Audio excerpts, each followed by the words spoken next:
The movie kicks off with Chandra, who has literally rage quit on this building. She set the whole place on fire and deleted everyone inside. She calls Prakash. Now, hold up. The building is a blazing inferno, burning to a crisp, yet the landline wire is somehow invincible and has a perfect dial tone. Logic is left to chat, but we move. Anyway, Prakash asks the golden question. Did you get it? She grips the bag and says, I have it. He's like, excellent, but listen, Singh's goons are coming. Do not let them catch you. Yeet yourself out of there and come back to India. You can't stay there, they're strong, but you know you're the main character and you know what you can do to them. He hangs up and suddenly a masked girl enters. Boss fight music starts. She takes off her mask and Shandra immediately chucks a bottle at her. The pro girl shoots the bottle mid-air, shattering it, which is exactly what Chandra wanted. 200 IQ play right there. Chandra throws a lighter onto some spilled alcohol and starts a firewall, literally to blind the girl. Then, with zero hesitation, she sprints and jumps out the window. That's Chandra for you. Her travel vlog is just her hopping from country to country, barely surviving. 0 out of 10 TripAdvisor rating for stress. She lands in India. Prakash is waiting, sweating bullets because he was 95% sure she was cooked since a pro team was hunting her. Suddenly, the driver says, Sir Prakash, she has arrived! Prakash sees her and is shook. He hugs her. She points at the driver like, who's this NPC? Prakash is like, don't worry about him. He's your Uber for life now. He'll take you to the new crib and bring you whatever you need. She hops in and they head to see Gafan. Gafan tries to be smooth. Days pass quickly, Chandra, but you're still beautiful. Smooth, Grandpa. But she claps back instantly.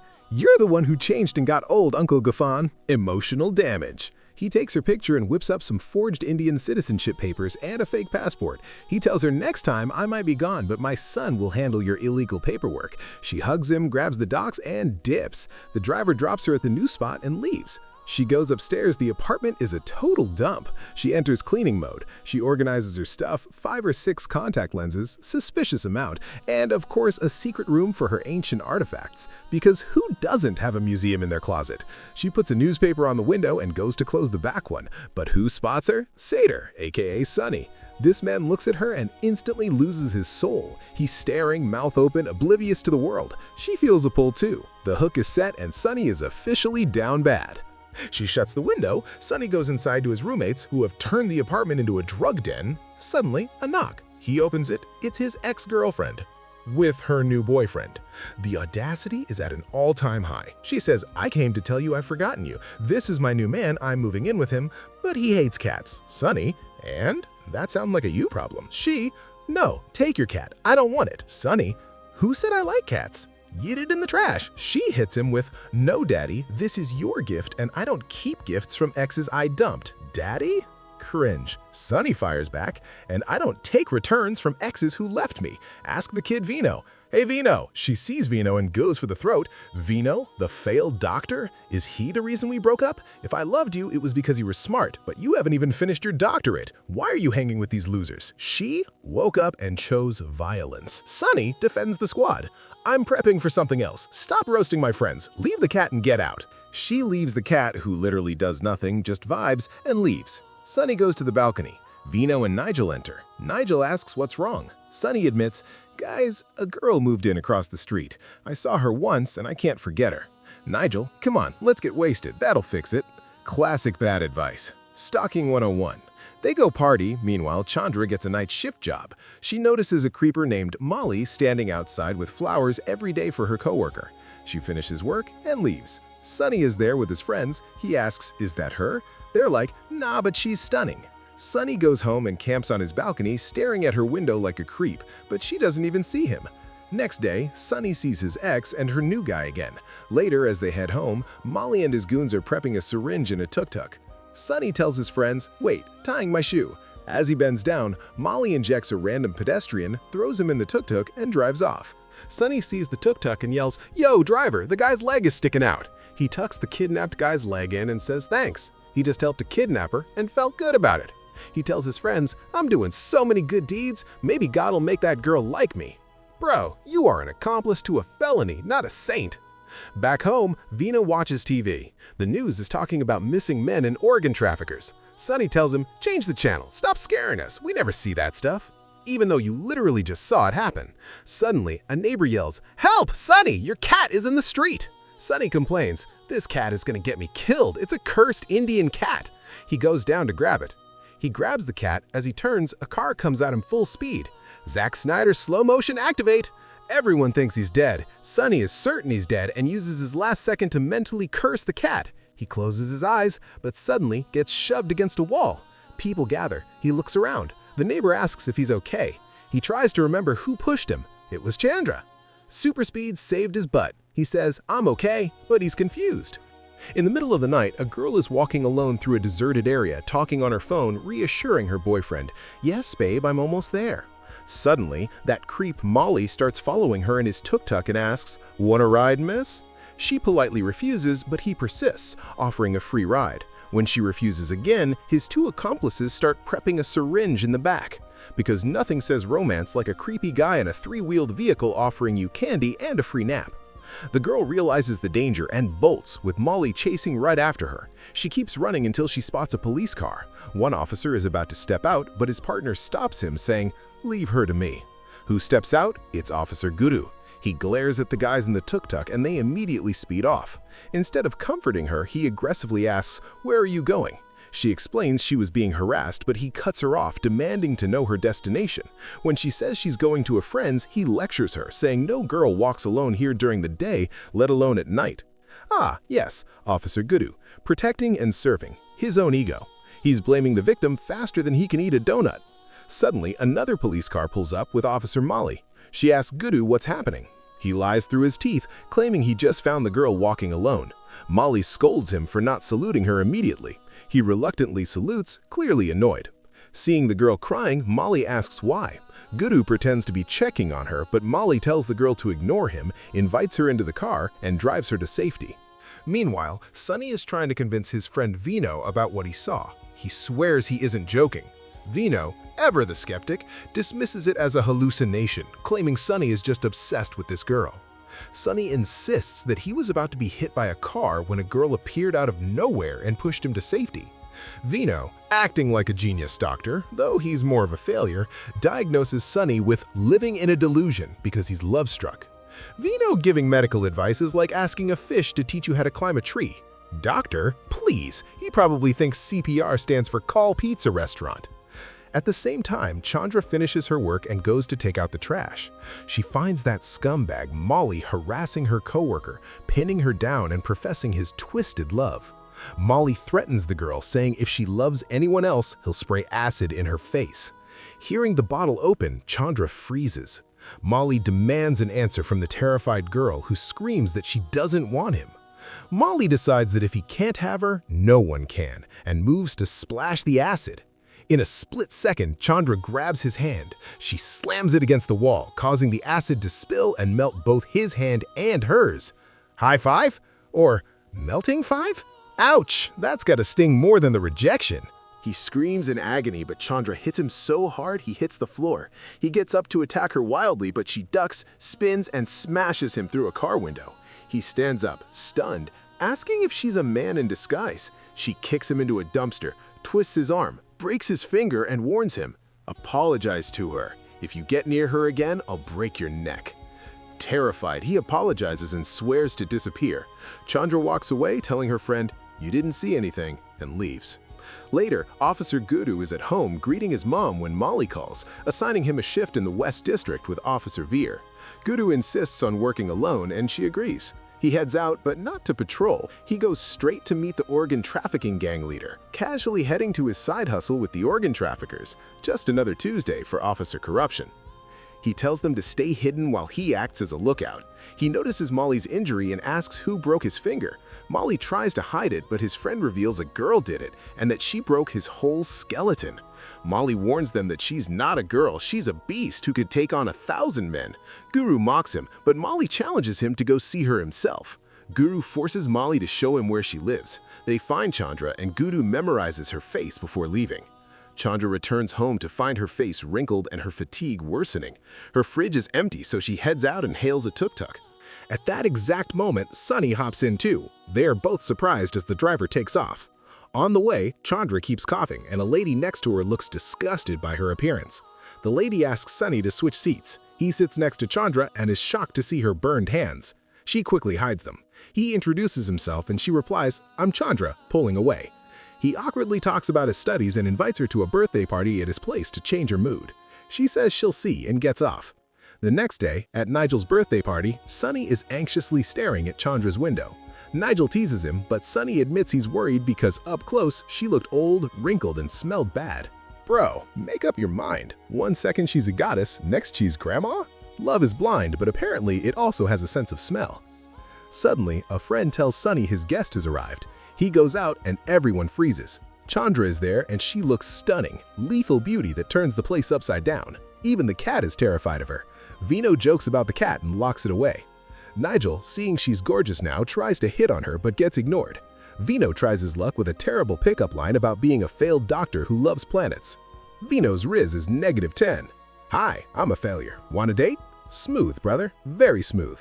Suddenly, a guest cuts his finger. Seeing the blood, Chandra closes her eyes and backs away. Vino mocks her for being afraid of a little cut.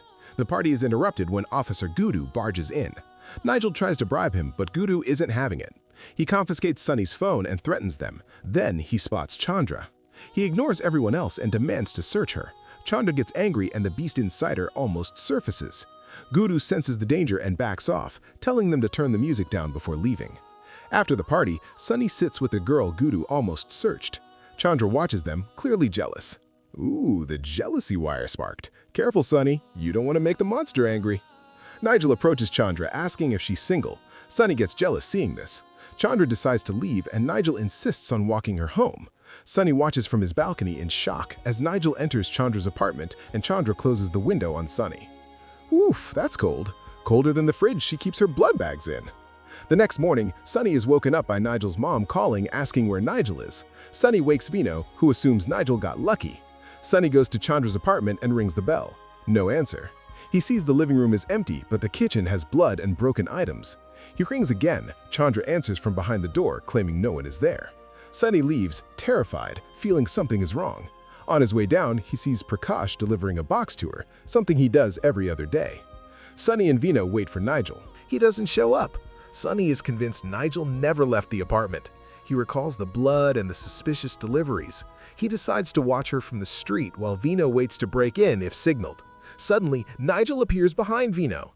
He claims he was with Shandra. They wrecked the apartment, but then admits he's lying. She slapped him, he got drunk, and spent the night in a police cell. Sunny, however, is still following Shandra. She walks into a dead-end street where Molly and his gang are waiting in their tuk-tuk with a syringe. This Molly guy really needs a new hobby. Maybe knitting, collecting stamps, anything but this. Molly sees Chandra, jumps out, and stabs her with the syringe. She falls, dizzy. They try to shove her into the tuk-tuk, but she grabs the metal frame and bends it with her bare hands. Sunny arrives and yells. Molly hits Chandra with a brick, knocking her out, and they kidnap her. Sunny tries to call the police, but realizes he forgot his phone. He asks a drunk bystander to help, but the guy is useless. Sunny chases them on foot. Meanwhile, an old man, Gaffan, tells his granddaughter a story from thousands of years ago.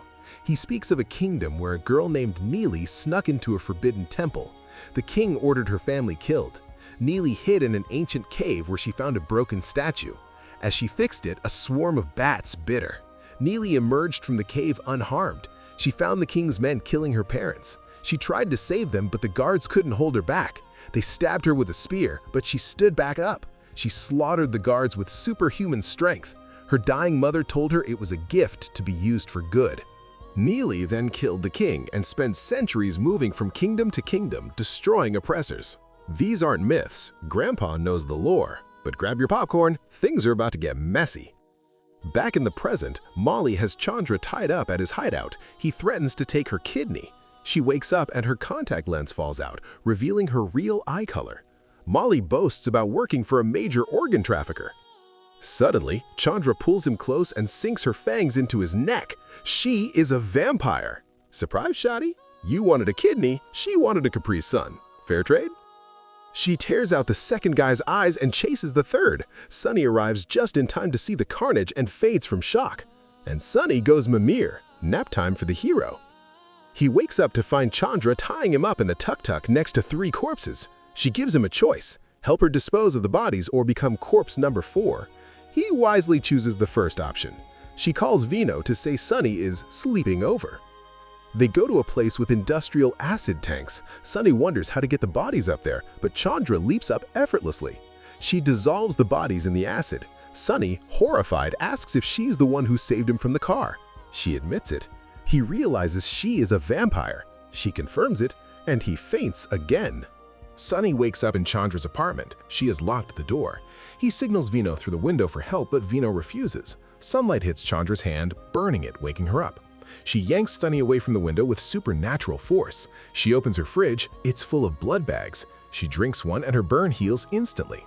Ah yes, the forbidden tomato juice. Tastes like iron and bad decisions. She explains a virus made her this way. It's contagious only if she bites someone and they survive. She reveals she is actually Neely and is over 3,000 years old. She's 3,000 years old. She definitely saw the pyramids being built and probably critiqued the architecture. Sunny tries to leave, but she stops him. Vino rings the doorbell to get Sunny's phone. Chandra threatens them both. If they tell anyone, she will eat them. Sunny leaves and tells Vino everything, but Vino thinks he's crazy. Chandra suddenly appears, rips Vino's head off. Then Sunny wakes up. It was a nightmare. The next morning, police investigate the murder scene. Gudu finds Chandra's lost contact lens. Chandra gets a new pair and takes Sunny on an errand. She assures him she won't hurt him.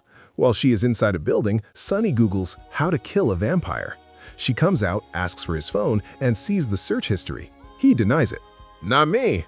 Yeah, bro, the Google search history ghosts did it. She just asks for his blood type. He says O negative. She smiles. It's her favorite flavor. Gudu brings the drunk witness to identify the girl. He points out Shandra. Gudu breaks into Chandra's apartment. He finds the matching contact lens and the blood bags in the fridge. Meanwhile, Chandra tells Sunny her real name is Neely and confirms she's the legend he read about. Gudu finds her secret room and waits for her. Neely enters through the window knowing Gudu is there. He shoots at her, she dodges. He tries to grapple her, but she bites him. Sunny begs her to stop. She releases Gudu, who is terrified. He shoots again, but Neely dodges and the bullet hits Sunny in the side. Neely is torn between killing Gudu and saving Sunny. Gudu takes the chance to jump from the top floor and lands unharmed. He has begun to turn. Bro jumped from the top floor and walked it off. Supervillain origin story complete. Neely takes Sunny and Vino to an abandoned hospital. She forces Vino to treat Sunny's wound. She explains that Gudu is turning into a vampire and is now a major threat. Gudu goes to the hospital, his blood cravings starting. Officer Molly slaps him for losing the suspects, but he is already looking at her neck with hunger. Back at the hideout, Neely explains to Sunny that he can't turn into a vampire because his blood is tainted with alcohol and smoke. The virus would just kill him. Note to self, staying unhealthy saves you from becoming a vampire. Cheers to that.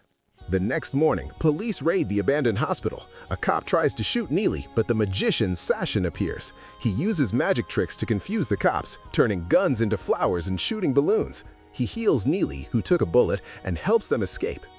Gudu goes home, fully turns, and kills his own mother, drinking her blood. He declares he will rule the town. Neely knows she has to stop him.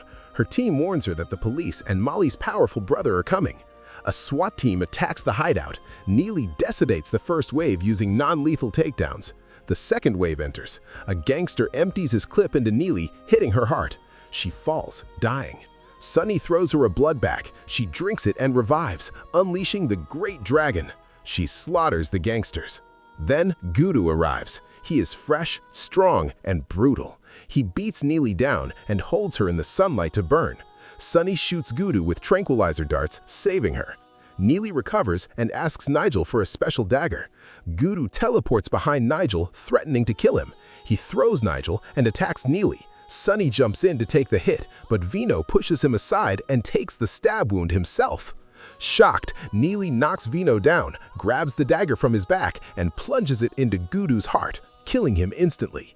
And Gudu is out. Game over, player one. The police arrive to clean up. Neely and her crew dispose of Gudu's body.